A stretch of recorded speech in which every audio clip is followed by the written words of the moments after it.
Surgery के अंदर excuse me, जो भी प्रिपरेशन है वो डिपेंड करता है कि सर्जरी की किस वजह से जा रही है। अगर तो डायग्नोस्टिक लेप्रोस्कोपी है which is not a surgery, बल्कि मैं तो कहूँगी कि ये एक टेस्ट है जो कि हम लेप्रोस्कोपिकली देखते हैं ट्यूबल फंक्शन का।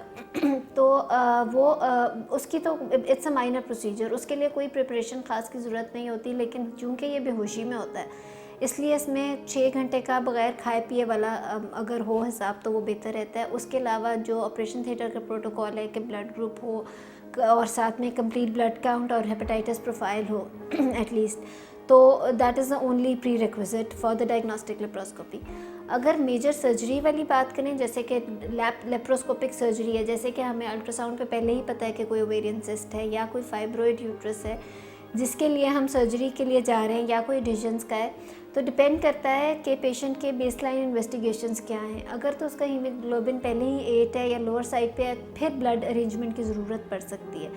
अदरवाइज डिजिटलाइसिस में या ओवेरियन सिस्ट में there is very very minimal blood loss in laparoscopic surgery. Even अगर आप हिस्ट्रेक्टमी की तरफ भी जाएँ, बिकॉज लेप्रोस्कोपिक हिस्ट्रेक्टमी अब तो खैर काफ़ी कॉमन ट्रेंड हो चुका है हमारे मुल्क में भी, कि अगर बच्चेदानी निकालने की कोई इंडिकेशन बन गई है तो वो भी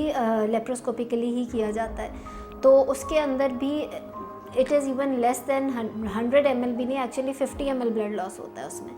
तो उसमें ऐसे ब्लड अरेंजमेंट की ज़रूरत नहीं होती। लेकिन ये ज़रूर होता है कि बग़ैर खाए पिए हो, 6 to 8 आवर्स की फास्टिंग हो, और बेसलाइन इन्वेस्टिगेशंस डिपेंड करता है, अगर शुगर बीपी का मसला है तो उससे रिलेटेड कुछ रिपोर्टें, और उसके अलावा ये है कि अगर तो हीमोग्लोबिन लोअर साइड पे है तो फिर हम देख सकते हैं कि ब्लड अरेंजमेंट का करें, या कोई स्पेसिफिकली फाइब्रोइड की कोई टाइप है।